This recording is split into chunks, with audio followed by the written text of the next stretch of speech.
পেশেন্টের পজিশন থাকবে সিটিং, আর এক্সামিনারের পজিশন থাকবে হচ্ছে slightly posterior to the patient, সামনে না, সাইডে না, পেছনে। ঠিক আছে? এবার নর্মাল ইন্সপেকশন যেরকম আমরা দেখে নেবো, যা যা নর্মাল দেখে, সোয়েলিং, ইন্সপেকশনের কোনো সোয়েলিং, কোনো বুন, কোনো discharging sinus, colour change, hand এগুলো দেখলাম। তারপরে হচ্ছে প্যালপেশনে টেন্ডারনেস। ঠিক আছে? প্রথমে টেম্পারেচার সেম, নতুন কিছু না, উল্টো সাইডের সাথে কম্পেয়ার করি। তারপরে টেন্ডারনেস কোথায়? মেইন হচ্ছে আমাদের গ্লেনোহিউমেরাল জয়েন্ট। টেন্ডারনেসটা আমাদের দেখা শুরু করতে হয় অ্যাকচুয়ালি স্ক্যাপুলার স্পাইন থেকে। স্ক্যাপুলার স্পাইন থেকে আমি প্যালপেট করতে করতে করতে করতে পুরো সামনের দিকে আসবো। ঠিক আছে? স্ক্যাপুলার স্পাইনকে প্যালপেট করতে করতে এলে যেখানে আমার last bony prominence, that is the acromial process. সামনে আছে আমার ক্ল্যাভিকেল। ক্ল্যাভিকেল থেকে পুরো আমি প্যালপেট করতে করতে করতে করতে আসবো, যেখানে আমার এই লাস্ট বোনি প্রমিনেন্স আর ক্ল্যাভিকেলটা মিট করছে, that is the acromial clavicular joint. ঠিক তার নিচেই হচ্ছে হিউমেরাল হেড। ঠিক আছে? গ্লেনয়েডটা আমরা ফিল করতে পারবো না, বড্ড শ্যালো। ঠিক আছে? তাহলে হিউমেরাল হেড আর ওই জায়গাটাতে আমরা প্যালপেট করে দেখবো যে ওখানে কোনো জয়েন্ট লাইন টেন্ডারনেস আছে। ঠিক আছে? আর ল্যাটারাল যে কনকেভিটিটা, ক্ল্যাভিকেল কি হয়?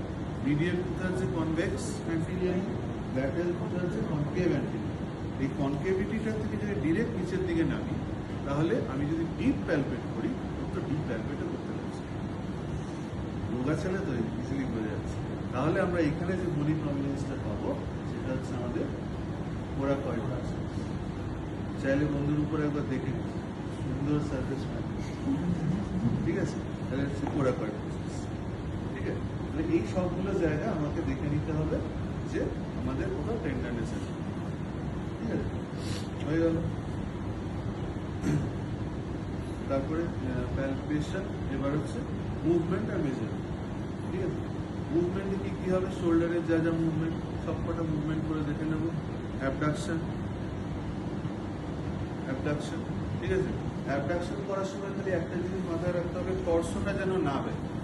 অনেকে আছে কি ব্যথা হচ্ছে, এই অবধি করতে হচ্ছে, তারা করতে হচ্ছে এরকম করতে, হ্যাঁ, উঠছে তো হাত তো উঠছে না, এই অ্যাঙ্গেলটা তো সেম, হাত গা বেরিয়ে দিচ্ছে বডি।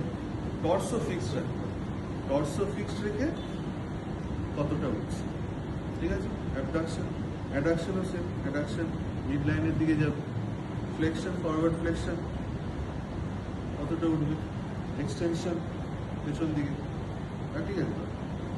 ঠিক আছে? আর হচ্ছে ইন্টারনাল এক্সটার্নাল রোটেশনের জন্য আমরা কি করবো? আর্মটাকে পেশেন্টের টর্সোতে টাচ করাবো, আর ফোর আর্মটা থাকবে সুপাইনে। ঠিক আছে?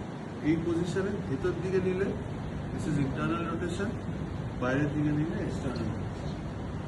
এটা হিপের মতো কিছু, উল্টো না, যেদিকে যাচ্ছে সে হাত ভেতরে ইন্টারনাল, হাত বাইরে এক্সটার্নাল। ঠিক আছে? আর আরেকটা ইন্টারনাল রোটেশন দেখা যেতে পারে, সেটা হচ্ছে যদি আমি পেশেন্টকে বলি হাতটা টাচ করতে পেছন দিকে, কিরকম করে দেখবো? এদিকে হাতটা নিয়ে আমটাকে উপর দিয়ে টাচ করবো, কতটা যাচ্ছে। ঠিক আছে? তাহলে ধর ওর এইটা হচ্ছে প্যাথোলজি। এই মুভমেন্টটা যখনই করছি, নিজেদের হাতে করে দেখবি হিউমারাসে কি মোশন হচ্ছে,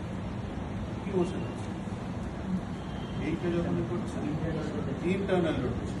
এইটা ইন্টারনাল রোটেশন টেস্ট করার আরেকটা মেথড, এই থামটা কেন করতে হচ্ছে, তাহলে আমি দেখবো যে ও ইন্টারনাল রোটেট করে এটা কত দূর আনতে পারছে, এই লেভেল অব্দি আনতে।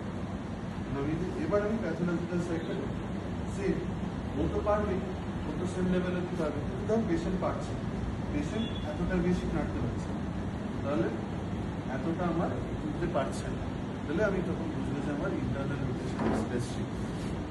ঠিক আছে? এটা ইন্টারনাল রোটেশন দেখার আরেকটা